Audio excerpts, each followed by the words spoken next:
Hi friends, ഇന്ന് നമ്മൾ പോകുന്നത് ഗവിയിലേക്കാണല്ലോ. ചെന്നൈയിൽ നിന്നുള്ളൊരു ബാച്ചാണ് നമുക്ക് ഇന്നത്തെ വർക്കിന് വേണ്ടി കിട്ടിയേക്കുന്നത്.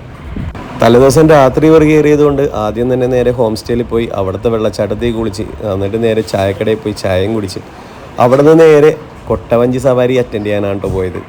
2 മണിക്കൂറോളം അവരവിടെ സ്പെൻഡ് ചെയ്തായിരുന്നു. അടിപൊളിയായിരുന്നു. നമ്മുടെ ഗസ്റ്റ് 15 പേരുണ്ടായിരുന്നു കേട്ടോ. അതുകൊണ്ട് തന്നെ 4 കൊട്ടവഞ്ചിയൊക്കെ ആയിട്ട് കറങ്ങി ഒരു അരമണിക്കൂർ കറങ്ങിയിട്ടാണ് തിരിച്ചു പോകുന്നത്. കൊട്ടവഞ്ചിയിൽ നിന്ന് നേരെ എലിഫൻറ്റ് ക്യാമ്പിൽ പോയി അവിടെയും അടിച്ചു പൊളിച്ച് പിന്നെ നേരെ ഞങ്ങൾ ഹോം സ്റ്റേയിലേക്ക് പോയി അവിടെ കിടന്നുറങ്ങി. പിറ്റേ ദിവസം രാവിലെ തന്നെ ഗവി ഫോറസ്റ്റിൻ്റെ ഉള്ളിലേക്ക് എൻ്റർ ചെയ്തിട്ടോ. പിന്നെ ഗവി ഫോറസ്റ്റിൻ്റെ റോഡിൻ്റെ അവസ്ഥ എല്ലാവർക്കും അറിയാമല്ലോ. അത്യാവശ്യമല്ല, നല്ല രീതിയിൽ തന്നെ ഓഫ് റോഡാണ്. ചെറിയ വണ്ടിയായിട്ട് വരുന്നവർ ശ്രദ്ധിക്കുക. ഈ വണ്ടിയൊക്കെ കത്തിച്ച് കയറി പോകുന്നുണ്ട്. അങ്ങനെ നേരെ ഞങ്ങൾ വീണ്ടും എന്തെങ്കിലും സൈറ്റിങ്സ് കിട്ടുമെന്നുള്ള പ്രതീക്ഷയിൽ യാത്രയായി. ഇപ്പോൾ സമയം 11:18 എന്നിട്ടും ഈ ഒരു കാലാവസ്ഥ കണ്ടോ, അടിപൊളിയാണ് കേട്ടോ. മഴയത്തൊക്കെ ഗവി ഫോറസ്റ്റ് കയറുന്നവർക്ക് എന്തായാലും നല്ലൊരു ആംബിയൻസ് ആണ്. ഗവി ഫോറസ്റ്റിൻ്റെ ഉള്ള പാക്കേജ് ചെയ്യണ ഒരു മച്ചാനാണ് ഗവി ഫോറസ്റ്റിൽ. നിങ്ങൾക്ക് പാക്കേജ് വേണമെന്നുണ്ടെങ്കിൽ വിളിക്കാതെ ഈ കണ്ട നമ്പറിൽ. തൊണ്ടയ്ക്ക് ഇപ്പോൾ ചെറിയ സീനായതുകൊണ്ടാണ് ഈ ഒരു കര സൗണ്ട്.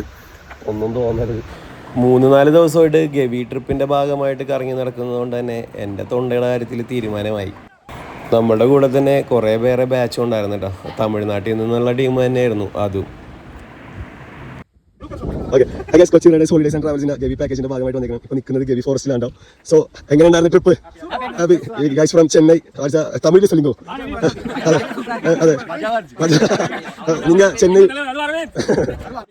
പിന്നെ പരിചയപ്പെടുത്താൻ മറന്നുപോയി, ഇന്നത്തെ നമ്മുടെ സാരഥി അനൂപേട്ടനാണ്ട. അത് ഞാൻ വഴിയെ പരിചയപ്പെടുത്താം. പോകുന്ന വഴിക്ക് ഒരു പന്നിക്കുട്ടനെ കണ്ടായിരുന്നു. അത് കഴിഞ്ഞ് നേരെ പിന്നെയും വ്യൂ പോയിന്റിലൊക്കെ കൊണ്ടു നിർത്തി പിള്ളേരെല്ലാത്തിനെയും കളറാക്കിയിട്ടാണ് വിട്ടത്. ഗവി ഡാം നോക്കിക്കഴിഞ്ഞപ്പോൾ ഫുള്ള് കോടമഞ്ഞ് നിറഞ്ഞിരിക്കുകയായിരുന്നു. ഒരു രക്ഷ ഉണ്ടായിരുന്നില്ല. അടിപൊളി. അതിൻ്റെ അടിയിൽ ബോട്ടിങ് ഉണ്ടായിരുന്നു. ബോട്ടിംഗ് ഒന്നും കാണാനേ പറ്റുന്നില്ല, അത്രമാത്രം കോടയായിരുന്നു. അങ്ങനെ നമ്മൾ ഒരു 5 മണിയായപ്പോൾ ഫോറസ്റ്റൊക്കെ കഴിഞ്ഞിറങ്ങി. പിന്നെ നേരെ പരുന്തുംപാറയിൽ പോയി. പരുന്തുംപാറയിൽ ചെന്നപ്പോൾ വേറെ മൂഡ്, എല്ലാം ഡാൻസാണ്. പിന്നെ ഒന്നും നോക്കിയില്ല, അവിടെ കിടന്ന് ഡാൻസ്. നമ്മുടെ പിള്ളേരെല്ലാവരും വ്യൂ പോയിന്റിലൊക്കെ പോയി ഫോട്ടോസൊക്കെ എടുത്ത് അടിച്ച് പൊളിച്ച്. പിന്നെ ഡാൻസ് കളിക്കാൻ തോന്നി, അവരും ഡാൻസ് കളിച്ച് ചെറുതായിട്ട്. പിന്നെ ഞാനും തുള്ളി. പിന്നൊന്നും പറയാനില്ല. ഇനി നിങ്ങൾക്ക് ഇതേപോലത്തെ പാക്കേജൊക്കെ വേണമെന്നുണ്ടെങ്കിൽ കാണുന്ന നമ്പറിൽ കോൺടാക്ട് ചെയ്താൽ കേട്ടോ. ഗവിയിലേക്കാണ് നമ്മൾ കൂടുതലും പാക്കേജ് ചെയ്തുകൊണ്ടിരിക്കുന്നത്. അടിച്ചു പൊളിക്കാം ഒരു ദിവസം.